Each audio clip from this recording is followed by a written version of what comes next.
Muri Zimbabwe. Chinamasa wakaenda Citizens Voice Network YouTube channel. Yeah, ane an explosive interview akaita papa. Right. Pano pamuzinda wevanhu tanotora that transcript tikayana tikati gatichivhendenyura tichipinda munyatso kuchinzwa mathreats nezvese zviri kutaurwa panapa. You know how in crime movies, there's always that one scene where the villain, having successfully committed the crime, evaded the police and convinced everyone he is innocent, sits down for a television interview and just starts talking. Talks too much. Says things he was never supposed to say, answers questions that were not even asked. And by the end of the interview, the detective watching at home goes, pause it right there. He just confessed. That is what happened on Citizens Voice Network's Big Talk this week. Zimbabwe. Patrick Chinamasa, ZANU-PF Treasurer General, former Justice Minister, former Attorney General, Chief Legal Architect of CAB 3, a man who has spent his entire career navigating Zimbabwe's most complicated constitutional questions, sat down for an interview. And then he talked. Right, Zimbabwe. He talked so much. Right, pull up a chair, get a snack, because we are going through this interview line by line. And by the end of it, you understand exactly what ZANU-PF is doing, why they are doing it, and why Patrick Chinamasa may have accidentally become the most honest person in the entire CAB 3 debate. Right.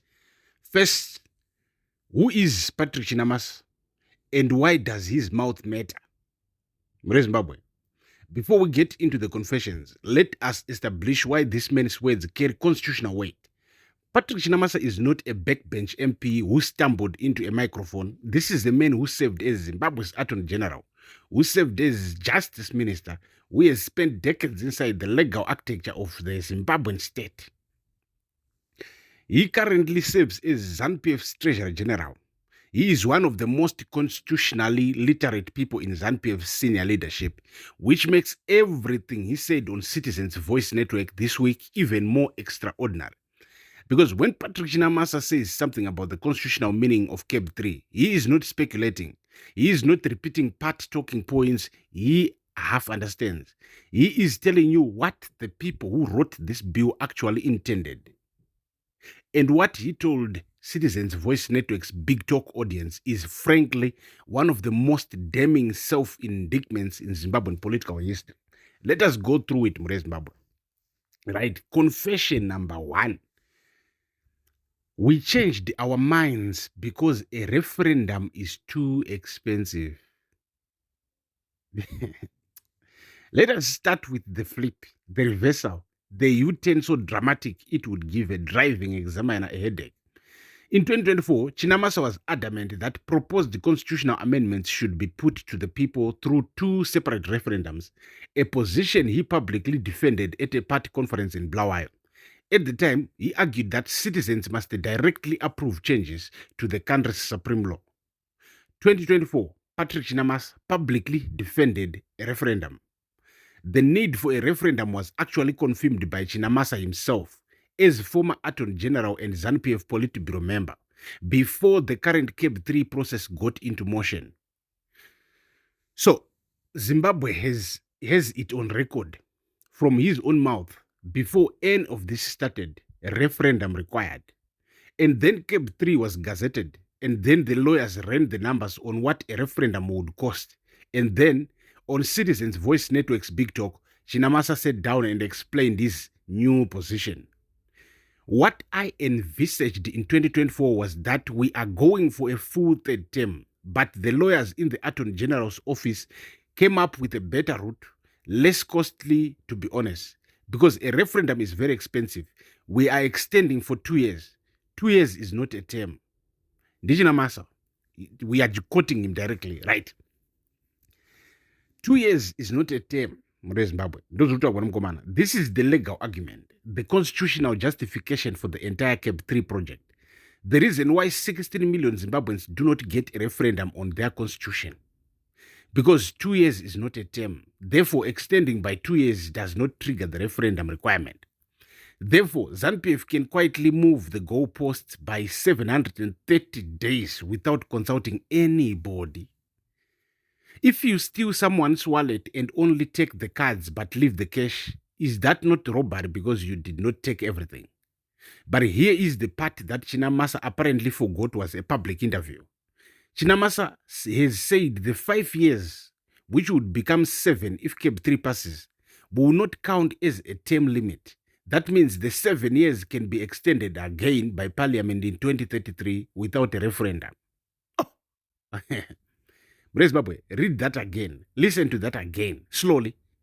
The 2-year extension, that is supposedly not a term, will not count as a term, which means after 2030, Parliament can extend again to 2033 without a referendum because it is not a term. It is just another transitional period, another administrative arrangement, another less costly route.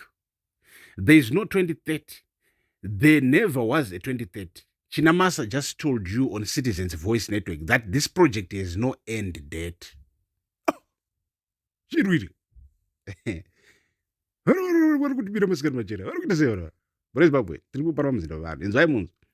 Now, here is where the interview went from concerning to genuinely chilling.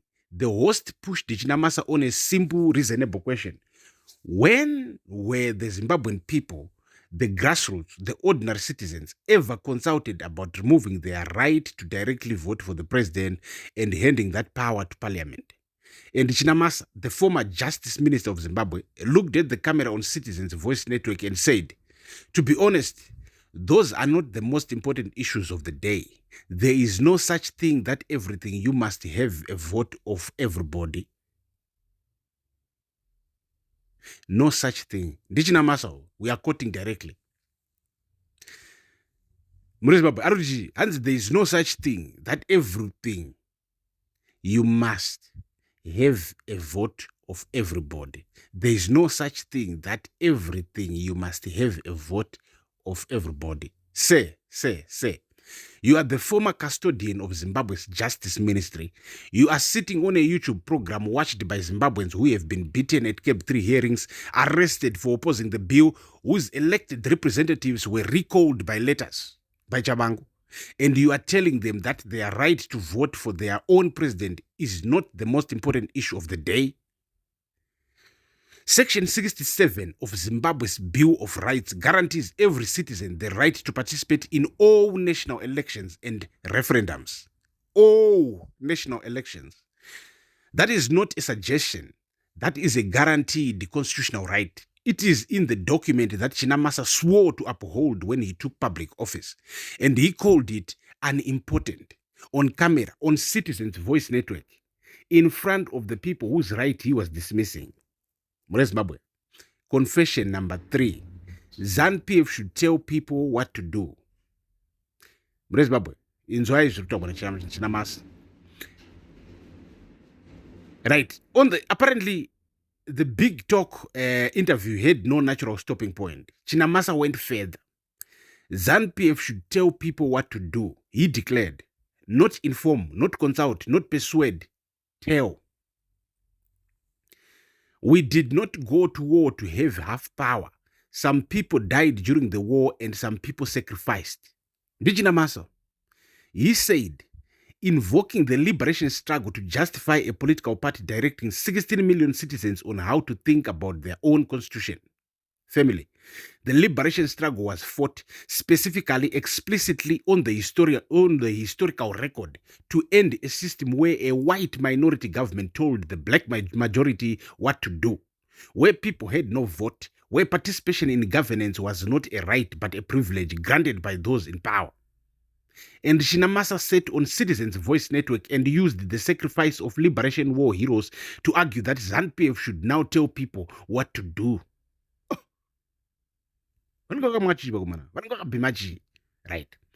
During CAB 3 public hearings, human rights lawyer Doug Cottart was surrounded, shoved, and slapped by a partisan mob that broke his glasses and snatched his phone from his hands. The few public hearings venues were immediately swarmed by buzzed-in crowds, coached on specific talking points, who used jeers and threats to drown out anyone who dared speak against the bill. That is what ZANU-PF tells people what to do. Looks like it. That is what ZANU-PF tells people what to do. Looks like in practice. Not guidance, not leadership. Broken glasses, snatched phones, buzzed-in crowds. And it. Right. Confession number 4. Chinamasa. The president must comply or be expelled. Apo. Ndopata we apo. Hanzina Chinamasa. This is the confession, Zimbabwe, that should be playing on billboards across Harare right now. Mnangagwa has said repeatedly, publicly, on the record, that he will retire in 2028 when his constitutional term ends. He said it in his own words. His own supporters have quoted him saying it. It is documented. We have videos. Proof. So, on Citizens Voice Network's Big Talk, the host asked Chinamasa about this, and the former Justice Minister of Zimbabwe, senior ZANU-PF figure, said the following words that I need you to listen very carefully. We are quoting. Hanzina Chinamasa. The president has said in 2028 he shall hang his boots. That is his view. But in our situation, in our party, we have taken a decision, a resolution. He has to comply with the dictates of the people, which comes first. At the moment, it is the political party. If you fail to follow the party line, we will expel you. Tovara quoting. Chinamasa. Chinamasa declared publicly, as for the president and first secretary of ZANU-PF, His Excellency, Comrade Dr. Emmerson Mnangagwa, I say to him, Your Excellency's views on the ZANU-PF resolution number 1 do not matter anymore. Vox populi, vox Dei. Right, the Treasurer General of ZANU-PF on a YouTube interview telling the president of Zimbabwe that his personal views do not matter, that the party resolution supersedes his individual constitutional position, that if he respects the constitution and steps down in 2028, he will be expelled. They are threatening the president with expulsion for wanting to obey the constitution. Let that land for a full 10 seconds, Maurice Mabu.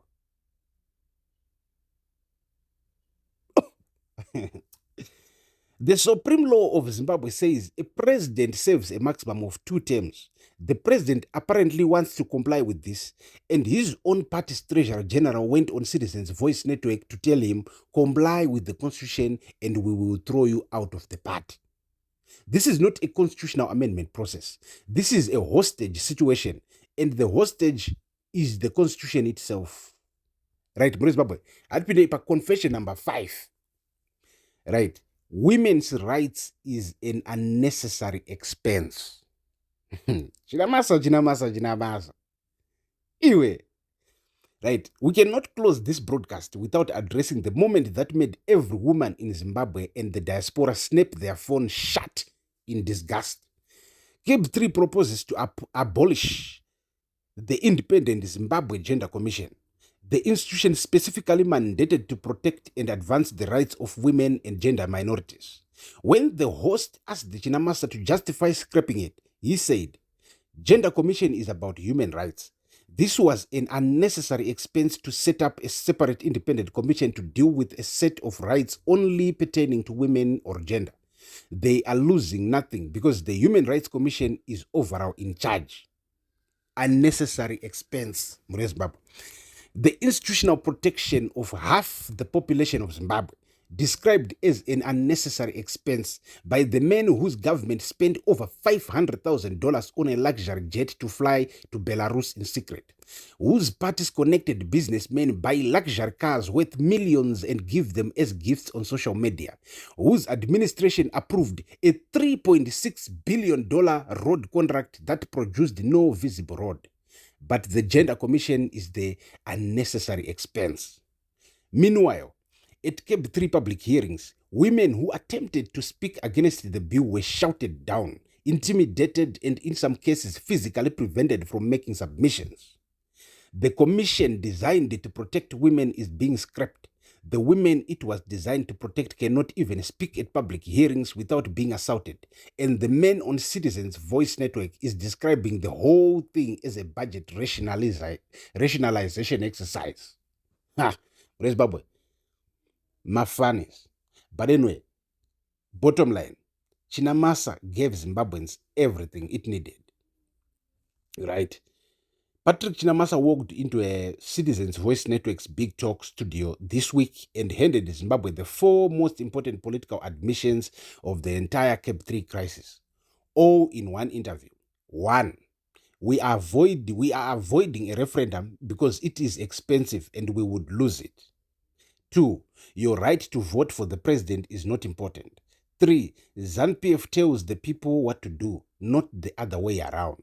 4, the president will be expelled if he dares to respect the constitution and step down. Chinamasa declared with complete confidence, we are very sure that we are going to score through MPs for the bill to pass, as there is no goalkeeper and no one is going to stop it. No goalkeeper, no one to stop it. Zimbabwe, except the Constitutional Court, the war veterans, Professor Maduk, Prince Svanda, the Catholic bishops, the Law Society, the diaspora in the rain outside Zimbabwe House in London, the 12,342 people who voted for Opafadzo Makumire and whose MP has pledged to resign rather than accept the extended term, the retired generals publishing intelligence dossiers, the military command drawing headlines about June. Oh, Chinamasa, makagariba. As there is no goalkeeper. Patrick, everyone who cares about this country is a goalkeeper. Makagariba, boys. Right. So, for Citizens Voice Network, Chinamasa was given the platform. He gave Zimbabwe the confession and the Mtapa Times. We are making sure nobody misses a single word of it. Subscribe to Zimbabwe's most fearless and most entertaining political voice. Which Chinamasa admission shocked you the most? The referendum flip? The your vote doesn't matter? The presidential expulsion threat? Drop your most explosive take in the comments. Smash the like button, share this everywhere, and support independent journalism through join and super thanks and stars. Zimbabwe's constitution deserves defenders. This channel is one of them. Peace.